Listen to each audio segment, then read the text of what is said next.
Hello, ladies and gentlemen. Welcome to the Sheff United way. Oh, that's annoying, isn't it? Like, we've been so good recently, and to just go and perform like that is a little bit of a shame. Now, don't get me wrong. We've had a lot of games recently. We've had a lot of really, really good performances too. So I'm not too downbeat in this game. I don't know. I felt like we should have offered more. We should have had more chances. We should have created more. That's the biggest disappointment for me.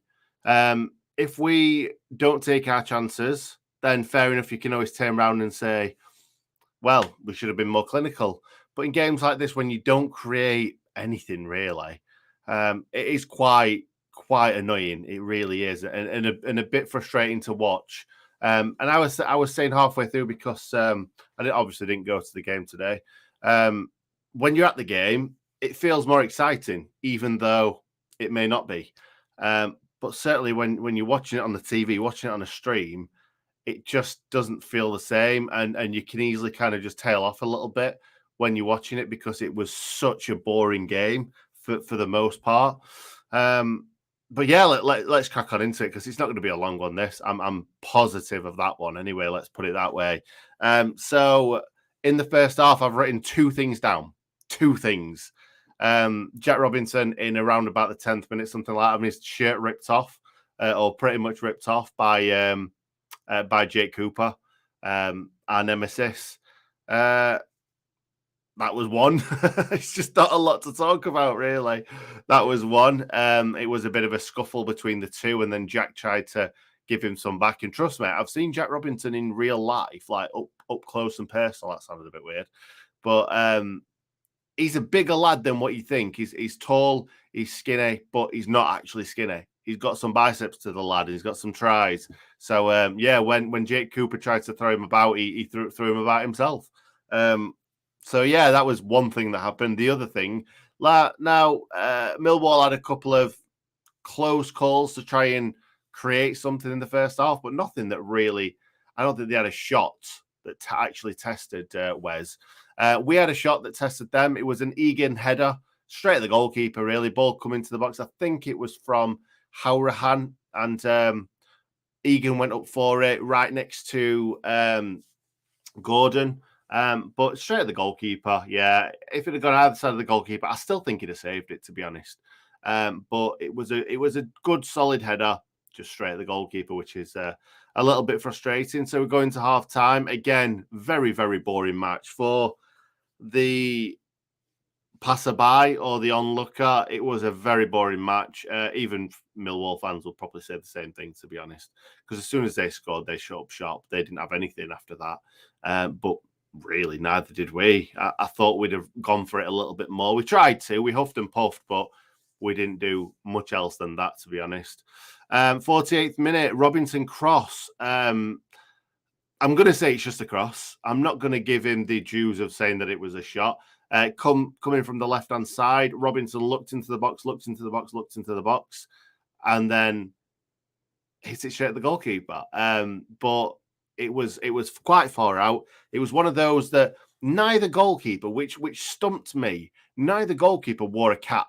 Now, there was a massive kind of sunny part. Well, there's two sunny parts. One at the top end of the pitch, all along the side. And then there was a massive sunny part, like Wes's part, Wes's area in the first half, and then their goalkeeper's area in the second half.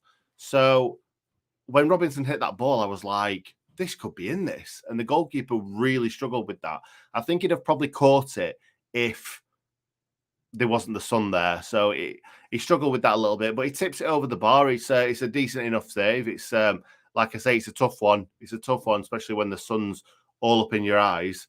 And then the goal came. Like, this is what I've got written down: 10th minute, 35th minute, 48th, 61st. So there's so massive amounts of time in between each thing that happened in this game, just because it was such a poor game and a boring game, really. 61st minute, Jake Cooper, free header. Now, let's dial this back a little bit, because first of all, Rhys Darrington Davies pulled down his man for absolutely no reason at all. Well, held down his man, should I say. They both went for the ball. The ball went up in the air, and their player got up quicker. I think it was McNamara, got up quicker than 𝐍𝐸 And for some reason, he just grabbed hold of him and just held him down. It's like, why are you giving such a silly foul away there? And I'm not lying here. Straight up, I said, what a daft free kick to give away. If they score from this, then that's going to be his fault. Now, you might not believe me saying that, but I did say it. But it's just lucky, really. It's just the luck that I've just pulled that one little moment out as saying, if they score from this, and then they went and scored from it. But it was just such a silly foul. That's the reason why I said that. And also, in the second half as well, Davies steamed into a player. And if he'd have caught him with his left foot, he could have got sent off for that. It was such a stupid foul to give away. Like, he just steamed in, completely missed everything, just smashed the man. I didn't really understand that. But no, we're talking about this one now. He pulls his man down. They get a free kick. It's a nice area just to stand the ball up, and that's exactly what they did. They just floated the ball into the box, stood it up perfectly for the biggest man on the pitch to head the ball in the back of the net. It was this is literally the easiest goal that anybody can score in professional football. Now, if you don't go and close someone down and they have a shot and they score, fair enough. That's an easy goal too. But this, just clipping the ball into the box and someone jumping up and heading it with no one around him, easiest goal to possibly score. And I've looked and looked and looked at all the replays, and at first I couldn't figure it out whose man he was because he was all on his own. I'm thinking, Egan's on the floor. It's got to be Egan's man then. He must have either fouled him or pushed him or something to make Egan fall over, and then he's all on his own. But that wasn't Egan's man. I'm pretty sure it wasn't Egan's man, but I think it could have been Jack Robinson's man. I'm not trying to blame Jack Robinson here, but I think that somebody made a dart to the front post and Jack Robinson just followed him. I think it was Jack Robinson whose man he was supposed to be. And really, if it's not Egan's man, it probably should be Jack Robinson's man or McBurney's man. So he's got to be one of the big lads because, let's be honest, Jake Cooper scored so many goals against us. A defender, a centre-back, always scores goals against us. You would think he's the one to mark. But we didn't. We let him go.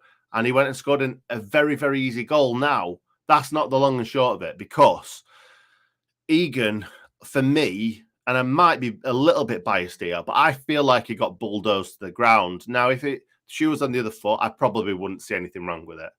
But as a Sheffield United fan, I feel like, I think it was Hutchinson, kind of just ran into Egan and just like bulldozed him over so he couldn't head that ball away at all. Now, I think Egan was marking Hutchinson. So really, you would think Egan would be marking the big lad, Jake Cooper. But I don't know what's going on. I really don't. There was so many bodies within such a short kind of area that it was difficult to tell who was marking who. And really, each player wasn't exactly on top of their man, which I always think is the best thing to do. But I'm old school when it comes to defending. I think you should pick your man up and you should stick with your man. If that man scores, then it's your fault. But players kind of sit off the men and just let him run. And it's like, I don't like it. And that's exactly what happened, really. He had one running to the front, one running forward, and then he just kind of ran around the back and just nobody marking him. Got higher than everyone else, obviously, because he's such a big lad and powers the header home. Wes, I don't think he has any chance with this one. Yeah, I think Norwood on the line probably had more of a chance of getting it away, but he wasn't able to do that. There was another one, I think, that may have happened just before that, where I think it was McNamara come away with the ball, has a shot, it takes a huge deflection, and Wes kind of completely misses it, and it goes past him, and then it flicks across the box, and they don't have anyone there to tap it home. But I was saying at the time, it took a big deflection, that, fair enough, Wes. But it took a deflection, and Wes still had loads of time to just catch it, just stop it and just get it in his gloves, but he didn't. And he made a bit of a mistake there, a little bit of a howler, you could say. But yeah, poor defending, really poor defending for Jake Cooper just to head the ball in the back of the net. We had one in the 65th, a few minutes after, where the cross came in, landed to Norwood on the edge of the box. It wasn't exactly where he wanted it to be so that he could unleash a shot. So he flicks it back onto his left, and I think outside of his right foot, he tried to just like lob the goalkeeper into the far corner, but he had too much on it, and the keeper probably would have saved it anyway because he was a big lad. So that was another one that we had. And then the 82nd minute, that is the last chance that we had in this game. And that was Sander Berge getting the ball, running through. And this is where you want him. You want him in that. A lot of people say you want him on that right-hand side, but I want to see him in that central position where you can create more. And he laid it through the legs of one of the Millwall defenders. And Morgan Gibbs-White maybe just slightly too far in front, and he has to slide in. And I'm wanting him to just like flick it over the goalkeeper, but easier said than done. It wasn't an easy chance by any stretch of the imagination. And the goalkeeper comes out, kind of smothers it, and they kind of come together, and the ball goes out down the left-hand side. So that was all that she wrote, really. Not a lot to really shout about. A poor cross from Robinson that the goalkeeper has to tip over. That's technically a shot, I suppose. We had Egan's header in the first half, which was straight at the goalkeeper. And then Gibbs-White's, I don't want to say one-on-one because it was maybe slightly overhit and he didn't ever kind of get it under control. It was kind of always going away from him. He has to slide in to try and flick it. Yeah, so that's about it, guys. Nothing really happened. I'll run through the players, but he's not going to be much that I'm going to be adding to that. Wes, one of his poorer games, to be honest. I don't know if he could have saved the header. Possibly not. And fumbled the one that took a deflection, but he really should have gathered that. But yeah, nothing else really happened. Baldock, I thought, did an okay job at right wing back. The thing is, when you lose a game like this and you don't really create anything, and they don't really create anything, there's not a lot to say about many of the players, especially the defenders, because something happened from the free kick that I can't really put my finger on because there were so many bodies in there. If someone wants to let me know in the comments what they think happened, why Jake Cooper was all on his own, please let me know. But yeah, I thought the defence did okay throughout the game, especially the central defenders. I thought Kieran Gordon had a good game.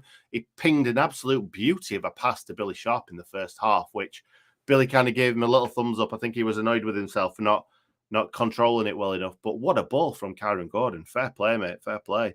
I do think that the I do think the team selection wasn't to my taste anyway. I was about to tweet it out earlier on. Maybe I should have tweeted it out to prove what I'm about to say. But I think we all agree, really. It was a bit of a weird team selection. I wouldn't have played Kieran Gordon, even though he had a good game. I wouldn't have played Kieran Gordon. I would have played Ben Davies because Ben Davies is a lot more experienced. I know he's not right-footed, but bloody hell, the professional footballers, they really need to play a right-footed player at right centre-back. I don't think they do, in all honesty. I'd just rather have a bit more experience in there. I thought Reece Harrington-Davies had quite a poor game, actually. Like I said, bringing the player down for the free kick that ended up in the goal and smashing through someone when there was absolutely no need to. Yeah, just not. I think he's played really well as of late, but this was not one of his best games. Bringing Howrahan in, I was calling for Howrahan to come back in, to be honest, but he didn't have a great game, him or Norwood, neither of them.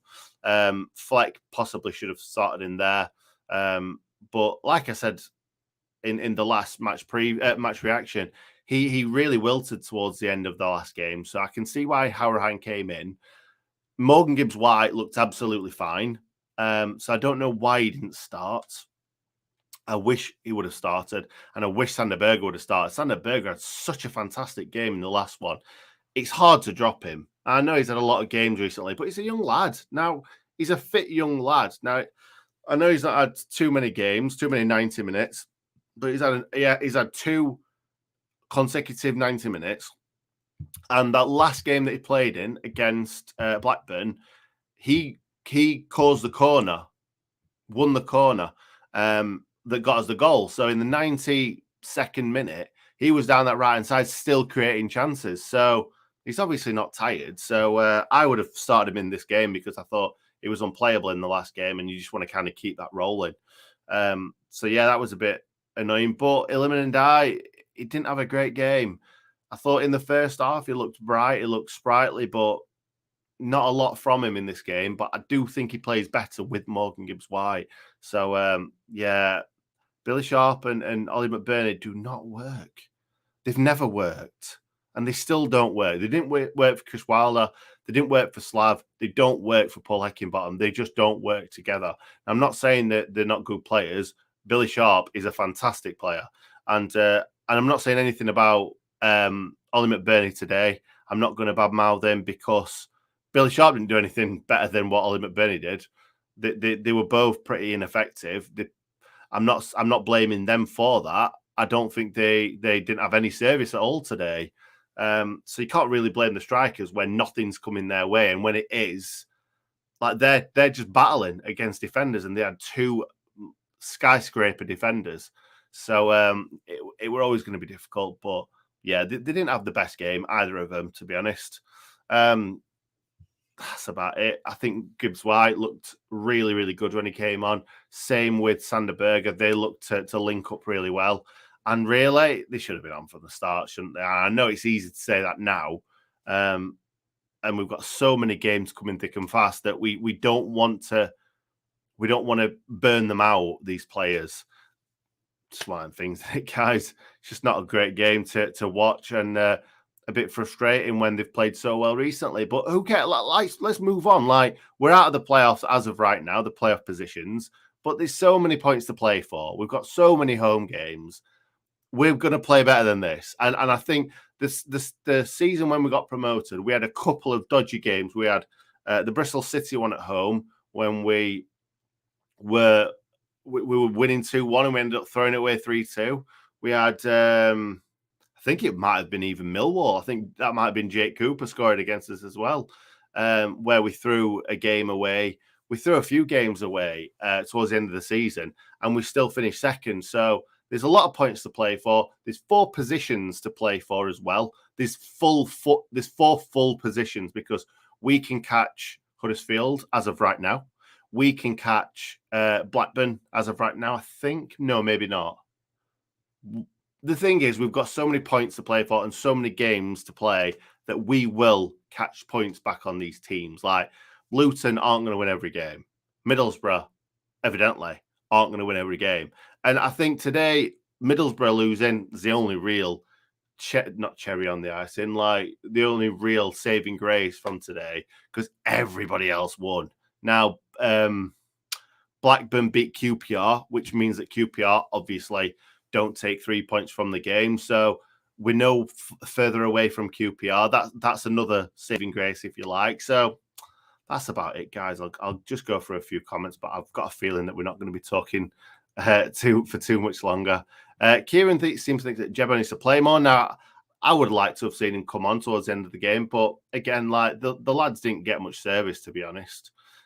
Gamble with resting the quality, lost Gamble. Yeah, you're right. You're absolutely right, Aaron. But it's one of the things, we don't know what's going on behind closed doors. Sander Berger could have said, "I'm really struggling today. Okay, could I just start on the bench?" You just don't know, do you? We don't know. It's Millwall, it happens, but no doubt people won't slate 𝐍𝐸𝐵𝐿 if he does what McBurnie did. I'm not sure about that. When 𝐍𝐸𝐵𝐿's barely played any football whatsoever, and McBurnie's had nearly 3 seasons. What are you watching the games that aren't picked for TV? Just on an app, on my phone, mate. Just on my phone. Never mind. On to the rest. The next game, it should be a cracker against Forest at the Lane. We always play poor when McBurnie starts. I'm not going to say anything. I'm really not. Flat performance is a stretch. Maybe his changes have finally shown he can't keep doing it. Possibly, David. I thought it was a flat performance, whatever way you look at it. 𝐍𝐸𝐵𝐿 needs to play McBurnie woeful. Fair enough. Chris Eads, here's a stat for you, lads. The team hasn't scored a goal when McBurnie has started. Wow, since August 2021. That's a long time. That is a long time. That's mad. Super frustrating game. Maybe a little bit of a lesson and a warning that will keep the boys on their toes, back at it on Friday. We'll bounce back. Yeah, of course we'll. And that's the thing. When Chris Wilder got us promoted, we played pretty much the same team every week. Now, I know that things have happened that's made us have so many games within such a short space of time. But I think it just proves that you need kind of a set team, and then you can change one or two players, not 4 or 5. So hopefully Hecky's learned that from today. Honestly, I think any other 6'2" bloke would do the exact same thing as him up front, possibly. I want to see Jebbo playing, but equally, Hecky must not be seeing what he wants in training. Exactly that. Portland, Oregon played. Norrington does not provide much threat down the left. Need Ender back. Possibly, but I do think he's had a better game recently.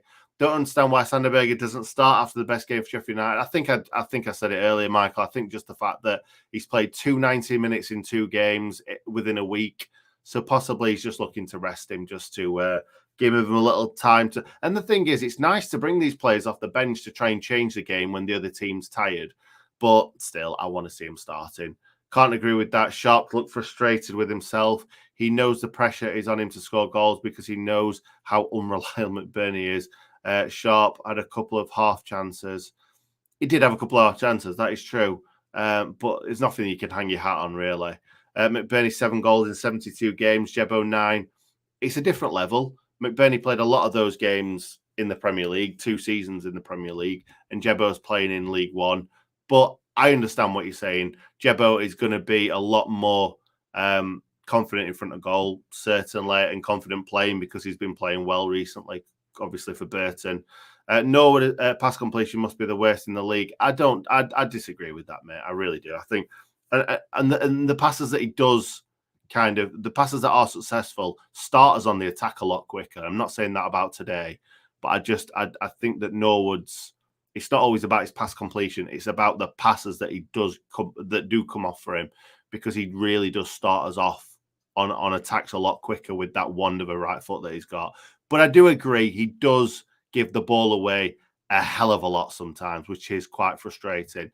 Very average performance. Final third week today, not very good. Millwall defence snubbed us out. Yeah, absolutely. Yeah, I can't really disagree with that. Norwood is excellent at pointing at people to mark. All right, fair enough. First loss in 10. We didn't start playing till November. We can't complain. People blaming McBurney always a scapegoat. I disagree and I don't disagree in a way. Like, I do think he is a bit of a scapegoat, but I also think that McBurney doesn't offer a lot. He doesn't show a lot in games, and Sharp didn't much today, to be honest. So anyway, let's leave it there. Yeah, Connor, I'm not normally blaming players for not performing, but it does seem whenever McBurney plays, we either draw or lose. He's great coming off the bench in the last 20 minutes. We're protecting a lead. It's a good point. The best part of McBurney's game is defending corners, isn't it, really? Let's be honest. But I'm not going to give him grief. Nobody particularly played well today. And I think that's probably where we should leave it. It was a bad day at the office. And yeah, I'm absolutely positive that we will be better in the next game against Forest. Thanks for watching, guys. See you next time.